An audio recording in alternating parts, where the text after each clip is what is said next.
الحمد لله نحمده ونستعينه ونستغفره ونؤمن به ونتوكل عليه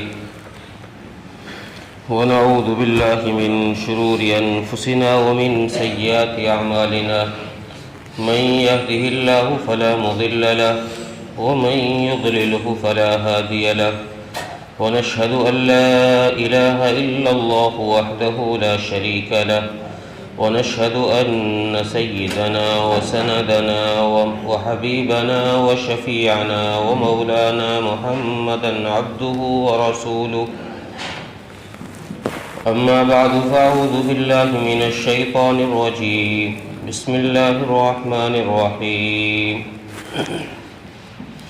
ولعبد مؤمن خير من مشرك ولو أعجبكم أولئك يدعون إلى النار والله يدعو إلى الجنة والمغفرة بإذنه قال النبي صلى الله عليه وسلم بادروا بالأعمال الصالحة ستكون فتن كقطع الليل مسلما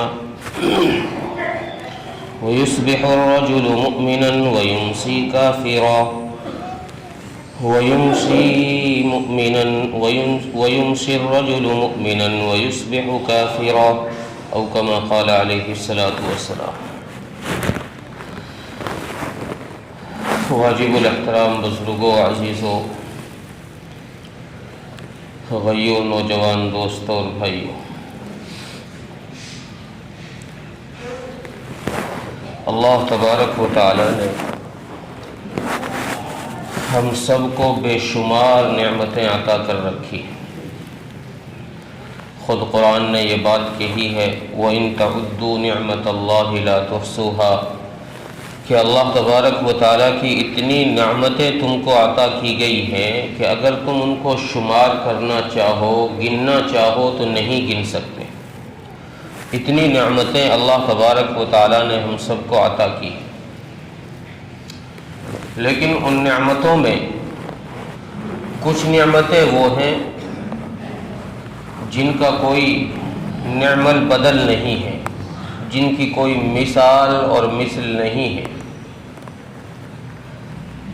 ان نعمتوں میں سے سب سے بڑی نعمت جس کا کوئی نعم البدل نہیں ہے وہ ایمان کی نعمت ہے۔ اس نعمت کا نہ کوئی نعم البدل ہے، نہ کوئی اس کے جیسی ہے۔ یہ سب سے قیمتی ہے اور ایسی قیمتی ہے کہ اس سے اگر انسان ایک سیکنڈ کے لیے بھی خالی ہو گیا تو نقصان۔ یہ ایسی نعمت ہے جو ہر وقت ساتھ رہنی ضروری ہے۔ ایک وقت کے لیے بھی اس کا اپنے آپ سے الگ ہو جانا یہ نقصان کا باعث ہے، خسارے اور محرومی کا باعث ہے۔ باقی عبادات بھی ضروری ہے، لیکن ان عبادات کے لیے وقت کو متعین کیا گیا ہے۔ عبادات وقت کے ساتھ خاص کی گئی ہے۔ جمعہ کی نماز ہے، اسی دن اسی وقت پڑھی جائے گی۔ اس کے بعد میں اگلے دن نہیں ہوگی جمعے کی نماز، ظہر کی نماز آ جائے گی۔ ظہر کی نماز کا ایک وقت متعین ہے، روزے کا وقت متعین ہے، وہ عبادات انہی اوقات میں ہوں گی۔ حج کا وقت متعین ہے، حج کے دنوں میں ہوگا، باقی دنوں میں آپ وہاں چکر لگاؤ، جاؤ آؤ، حج ادا نہیں ہوگا۔ ایمان ایسی دولت ہے، ایمان ایسی نعمت ہے کہ جو ہر وقت ہر آن اپنے ساتھ ہونی ضروری ہے۔ یہ ایمان ملتا کس سبب سے ہے؟ اس کی وجہ کیا ہے؟ ایمان انسان کو علم کی بنیاد پر نہیں ملتا کہ بھئی بڑا علم والا آدمی ہے تو لہذا ایمان مل جائے گا۔ نہ ایمان عقل کی بنیاد پہ ملتا ہے، اگر عقل کی بنیاد پہ ایمان ملتا تو پاگل لوگ تو رہ جاتے، چند لوگ ہوشیار تھے، عقل مند تھے، وہی ایمان لے جاتے۔ ایمان عقل کی بنیاد پر بھی نہیں ملتا، ایمان مال کی بنیاد پر بھی نہیں ملتا، ورنہ غریب لوگ رہ جاتے۔ ایمان طاقت کی بنیاد پر بھی نہیں ملتا، ورنہ کمزور لوگ رہ جاتے۔ اللہ تبارک و تعالیٰ نے ایمان کو اپنے فضل کے ساتھ مقید کیا ہے۔ اللہ کا فضل ہوگا تو ایمان ملے گا، اللہ کا فضل نہیں ہوا تو سب رہ جائے۔ ایمان اللہ کے فضل کے ساتھ ملے گا۔ اب جب اللہ کا فضل امیر کے ساتھ ہوگا تو امیر کو بھی مل جائے گا، غریب کے ساتھ ہوگا غریب کو بھی مل جائے گا، طاقتور کے ساتھ ہوگا طاقتور کو بھی مل جائے گا، کمزور کے ساتھ ہوگا کمزور کو بھی مل جائے گا، مرد کے ساتھ ہوگا مرد کو بھی ملے گا، عورت کے ساتھ ہوگا عورت کو بھی ملے گا۔ جس کے ساتھ اللہ کا فضل ہوگا اس کو ایمان مل جائے گا۔ ہم سب کو اللہ تبارک و تعالیٰ نے ایمان عطا کیا ہے تو یہ اللہ کا فضل ہمارے ساتھ ہے، اس لیے ہم مومن بیٹھے، ورنہ ہمارا اس میں کوئی کمال نہیں تھا، نہ اس میں کوئی ایپلیکیشن لگائی گئی تھی، کوئی سفارش لگائی گئی تھی کہ ان کو ایمان والا بنا دیا جائے، ان کو مسلمان بنا دیا جائے، ان کو ایمان کی دولت دے دی جائے۔ نہیں، اللہ تبارک و تعالیٰ نے ایمان ہمیں عطا کیا ہے تو اللہ کا فضل ہے۔ اب اس ایمان کو عطا کرنے کے بعد اللہ تبارک و تعالیٰ نے ہمیں دے دیا، چونکہ یہ ایک ایسی دولت ہے، ایسی نعمت ہے جس کی کوئی مثل نہیں ہے، جس کا کوئی بدل نہیں ہے، لیکن اتنی بڑی نعمت کے ہونے کے باوجود ہم لوگ اس کی قیمت کو نہیں سمجھ پا رہے ہیں کہ آخر یہ ہے کتنی قیمتی چیز۔ ہمیں اس کی قیمت کا احساس نہیں کہ یہ کلمے کے جو 4 بول ہیں، لا الہ الا اللہ محمد الرسول اللہ، یہ بول کتنے پاورفل ہیں، کتنے طاقتور ہیں۔ لا الہ کہتے ہی ساری دنیا کا باطل ختم ہو جاتا ہے، صرف ایک اللہ باقی رہتا ہے، صرف ایک اللہ۔ ساری دنیا کے کفر پر، ساری دنیا کے غیر اللہ پر اللہ کے لا کی تلوار ایسی چلتی ہے کہ سب کچھ ختم ہو جاتا ہے۔ اتنا پاورفل کلمہ، اس کی پاور کا اندازہ آپ اس بات سے لگائیے کہ ایک مرتبہ حضرت موسیٰ علیہ السلام نے اللہ تبارک و تعالیٰ سے عرض کیا کہ یا اللہ، آپ مجھے کوئی ایسا ذکر، کوئی ایسا ورد بتا دیں، کوئی ایسا وظیفہ بتا دیں کہ جس سے میں آپ سے باتیں کیا کروں، آپ سے جس سے میں تعلق زیادہ ہو جائے، آپ سے باتیں کیا کروں، نزدیکی میری آپ کے ساتھ زیادہ ہو جائے، ایسا کوئی وظیفہ بتا دیجئے۔ اللہ تبارک و تعالیٰ نے جواب میں ارشاد فرمایا کہ موسیٰ، لا الہ الا اللہ پڑھا کرو، لا الہ الا اللہ پڑھا کرو۔ حضرت موسیٰ علیہ السلام ایک دم چونک گئے، یا اللہ یہ کلمہ تو سارے بندے پڑھتے ہیں، چونکہ لا الہ الا اللہ ایک ایسا کلمہ ہے جو ہر نبی کی امت نے پڑھا ہے، جو جس نبی پر ایمان لے کر آیا اس نبی کے نام سے پہلے لا الہ الا اللہ جوڑا گیا ہے۔ تو حضرت موسیٰ علیہ السلام نے کہا کہ اللہ یہ تو سارے لوگ پڑھتے ہیں، میں تو کوئی خاص وظیفہ آپ سے ایسا مانگتا ہوں کہ جس سے میں آپ سے بات کیا کروں، میری آپ کی بات ہو جائے، ایسا وظیفہ بتا دیجئے۔ اب سنو اس کی قیمت۔ اللہ تبارک و تعالیٰ کی طرف سے جواب آیا، جب حضرت موسیٰ نے یہ سوال کیا نا کہ یہ تو سارے ہی لوگ پڑھتے ہیں، یہ تو ایک عام سی چیز ہے، عام سی چیز ہے، چونکہ جو چیز عام ہوتی ہے نا اس کی قیمت کا علم نہیں ہوتا، اس کی قیمت کا علم نہیں ہوتا، جو چیز خاص ہوتی ہے اس کا پتہ ہے، ہاں بھائی یہ قیمتی چیز، کوئی خاص گھڑی اگر کوئی پہن لے نا تو اس گھڑی کو وہ شرٹ کی بازو اوپر کر کے دکھاتا پھرتا ہے کہ بھئی خاص گھڑی ہے. ایپل کا فون آ گیا نا، ایپل کا فون، لوگ اس کو دکھاتے پھرتے ہیں جیب میں سے باہر کیمرہ کہ بھئی ہاں میرے پاس آئی فون ہے، کہ قیمتی ہے نا، عام فونوں سے زیادہ قیمت ہے اس کی، اس لیے لوگ اس کو دکھاتے ہیں. لیکن ایمان ایسا عام ہے کہ اس کی قیمت کا ہی نہیں پتا ہمیں. اب اللہ تبارک و تعالیٰ اس کی قیمت کو سمجھا رہے ہیں کہ یہ کتنا قیمتی ہے. حضرت موسیٰ علیہ السلام سے ارشاد فرمایا کہ موسیٰ تم کہہ رہے ہو سارے لوگ پڑھتے ہیں، خاص وظیفہ چاہیے، تمہیں پتہ ہے کتنا قیمتی ہے؟ موسیٰ ترازو کے ایک پلڑے میں اس کلمے کو رکھ دیا جائے اور دوسرے پلڑے میں ساری زمین آسمان اور ان کے درمیان کی چیزوں کو رکھ دیا جائے تو یہ کلمے والا پلڑا جھک جائے گا اور یہ دوسرا پلڑا اٹھ جائے گا. اتنا وزنی ہے یہ کلمہ، اتنی قیمتی دولت ہمیں دی ہے. آدمی کو مال کی قیمت سمجھ آتی ہے، مال کی قیمت سمجھ آتی ہے، لیکن ایمان کی قیمت سمجھ نہیں آتی کہ کن باتوں سے ایمان چھن جاتا ہے، کن چیزوں سے، کن اعمال سے ایمان محفوظ رہتا ہے. اس لیے اس طرف توجہ ہی نہیں دیتا آدمی کہ بھئی کون سے کام کرنے سے میرا ایمان بچے گا، کون سے کام کرنے سے ایمان ختم ہوگا.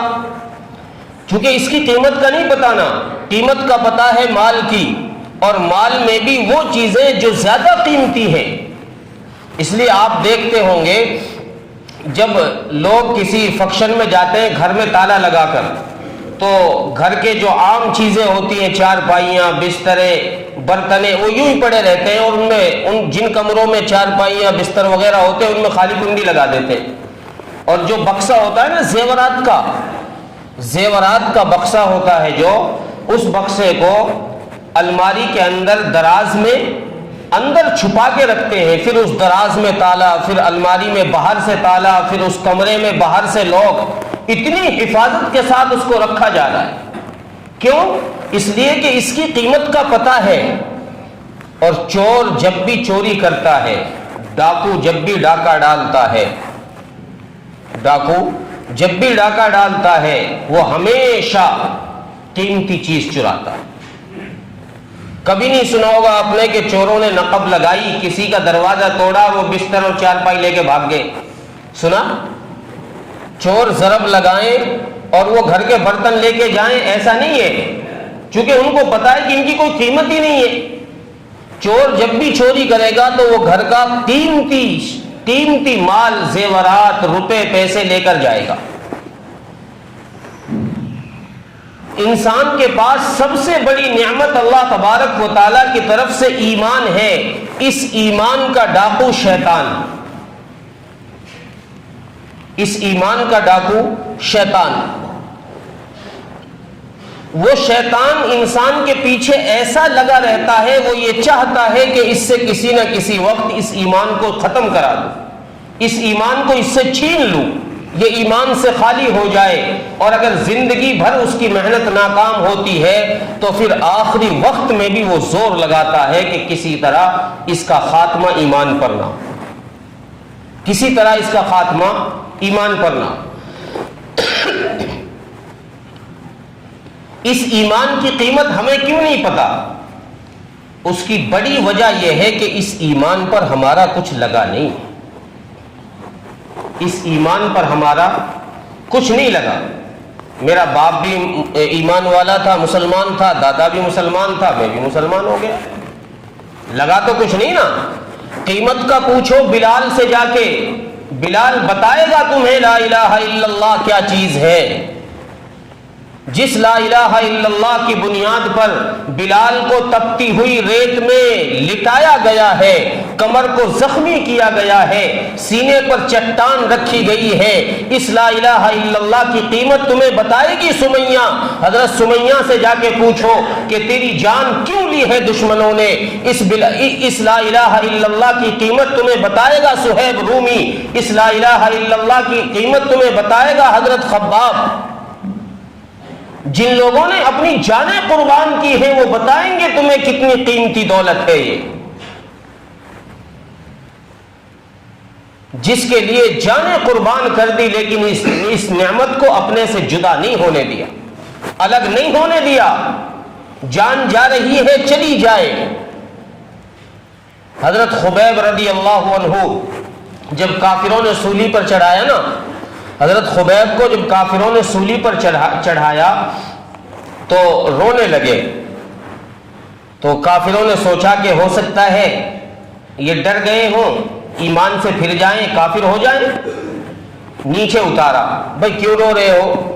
کہنے لگے تم یہ سوچ رہے ہو کہ یہ ڈر گیا ایمان سے ہٹ جائے گا، اس لیے نہیں رو رہا میں، میرے رونے کی وجہ یہ ہے کہ میرے رب نے مجھے ایک جان عطا کی ہے، میں رو اس پر رہا ہوں کہ آج میری وہ ایک جان اللہ کے نام پر قربان ہو جائے گی، کاش اللہ مجھے 1000 جانیں دیتا، میں وہ 1000 اللہ کے نام پر قربان کر دیتا، اس پر رو رہا ہوں۔ عزیز و بزرگو دوستو، اس ایمان کی قیمت کو سمجھو جو اللہ نے ہمیں دیا ہے۔ رسول اللہ صلی اللہ علیہ وسلم نے ایمان کی ایک پہچان بتلائی، ایمان کی ایک پہچان بتلائی کہ کیسے پتہ چلے گا کہ ایمان ہے۔ اس کے لیے ایک صحابی نے رسول اللہ صلی اللہ علیہ وسلم سے عرض کیا، یا رسول اللہ آپ بتا دیجئے، آپ ارشاد فرما دیجئے کہ میں کیسے پتہ لگاؤں کہ میں مومن ہوں، میرے اندر ایمان باقی ہے، اس کا کیسے پتہ لگاؤں؟ رسول اللہ صلی اللہ علیہ وسلم نے ارشاد فرمایا کہ جب تو اپنے اندر نیکی کرنے سے خوشی محسوس کرے اور برائی کرنے سے تیرا دل غمگین ہو جائے، سمجھ لے تو مومن ہے۔ اذا سرت کا حسنتو کا واذا ساءت کا سیئتو کا فانت مؤمن۔ کتنی آسان بات بتائی، اذا سرت کا حسنتو کا واذا ساءت کا سیئتو کا فانت مؤمن۔ اگر تو نیکی کرنے سے خوش ہو رہا ہے اور اگر تو گناہ کرنے سے دل غمگین ہو رہا ہے تو سمجھ لے تو ایمان والا ہے۔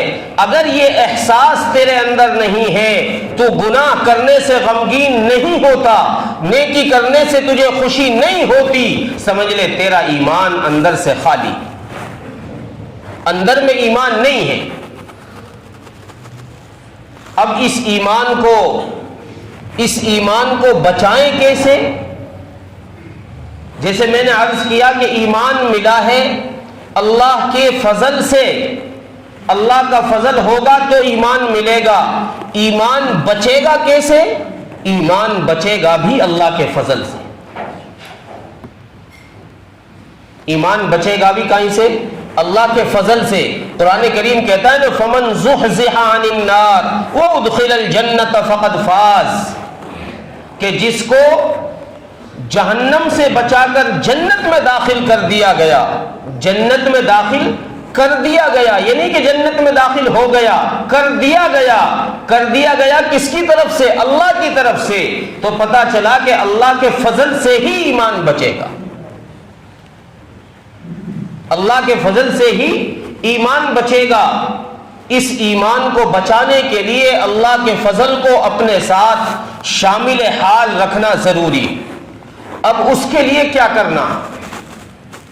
اللہ کے فضل کو اپنے ساتھ شامل حال رکھنے کے لیے کیا کرنا ہے جس سے ہمارا ایمان بچ جائے؟ اس کے لیے سب سے پہلا کام ہے کہ ہم اللہ کے حضور سجدہ ریز ہو جائیں۔ سب سے پہلا کام اللہ کے فضل کو اپنے ساتھ رکھنے کے لیے، اپنے ساتھ شامل حال کرنے کے لیے سب سے پہلا کام کہ ہم اللہ کے حضور میں سجدہ ریز ہو جائیں۔ اپنی اس پیشانی کو جو ہمارے جسم کا سب سے اشرف اعضا ہے، سب سے اعلیٰ اعضا ہے، اس کو رگڑ دیں اللہ کے سامنے کہ اللہ میں کچھ بھی نہیں،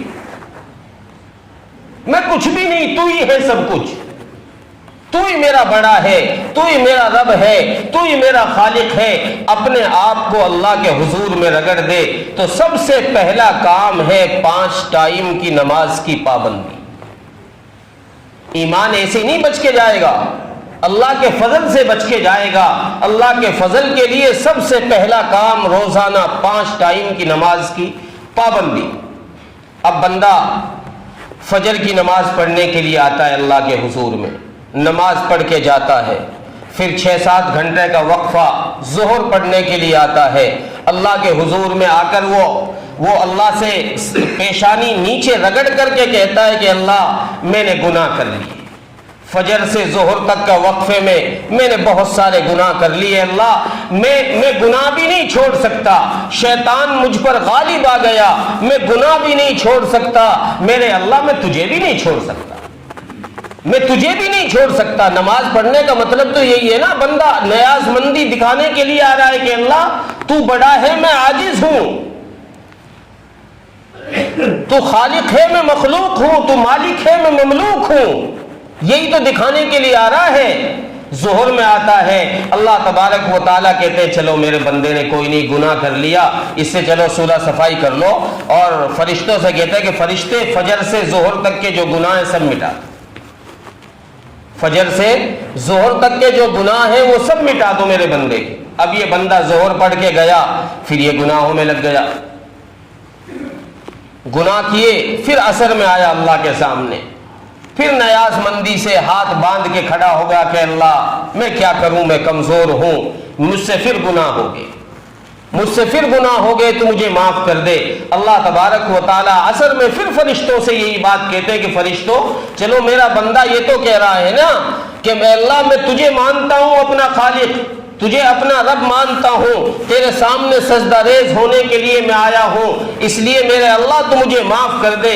اللہ تبارک و تعالیٰ بھی کہتے ہیں کہ چلو میرا بندہ آیا تو صحیح میرے پاس، اس نے غلطی کی ہے، چلو آ تو گیا غلطی کر کر۔ اللہ تبارک و تعالیٰ فرماتے ہیں چلو اس کے یہ گناہ بھی معاف کر، ظہر سے عصر کے بیچ میں جو گناہ کیے ہیں وہ بھی معاف کر دو۔ پھر مغرب میں بھی یہی ہوتا ہے، عشاء میں بھی یہی ہوتا ہے، عصر میں بھی یہی ہوتا ہے، اور فجر میں بھی یہی ہوتا ہے، ہر نماز میں یہ ہوتا ہے۔ روایات میں ہے کہ جب یہ بندہ کنٹینیو نماز پڑھتا رہتا ہے، لگاتار نماز پڑھتا رہتا ہے، گناہ کرتا ہے، پھر آ گیا رب کے سامنے، گناہ کیا، پھر آ گیا رب کے سامنے، جب اس کا یہ سلسلہ چلتا ہے تو اللہ تبارک و تعالیٰ ایک دن اس پر ایسی نظر رحمت ڈالتے ہیں کہ اس کے قلوب کی، اس کے قلب کی، اس کی دل کی کیفیت کو بدل دیتے ہیں اور اس کو اپنے مقبول بندوں میں شامل کر دیتے ہیں۔ اس کو ایسی نظر رحمت ہوتی ہے اللہ کی کہ اللہ تبارک و تعالیٰ اس کو اپنے مقبول بندوں میں شامل کر لیتے ہیں، اور جب مقبول بندوں میں شامل انسان ہو جاتا ہے تو پھر اللہ کا فضل اس کے ساتھ شامل حال ہی رہتا ہے۔ تو سب سے پہلا کام ایمان کو بچانے کے لیے، اللہ کا فضل اپنے ساتھ شامل حال رکھنے کے لیے سب سے پہلا کام ہے ہم نمازوں کی پابندی کریں گے انشاءاللہ۔ ہاں، دوسرا کام، چونکہ ہمیں ایمان ملا ہے نبی کے طفیل سے، نبی کے صدقے سے، تو دوسرا کام ہے رسول اللہ صلی اللہ علیہ وسلم کی سنتوں کی اتباع، سر سے لے کر پیر کے نخن تک آپ کی سنتوں پر عمل کرنا، آپ کی سنتوں پر عمل کرنا، اور اسی کے ساتھ رسول اللہ صلی اللہ علیہ وسلم پر درود بھیجنا۔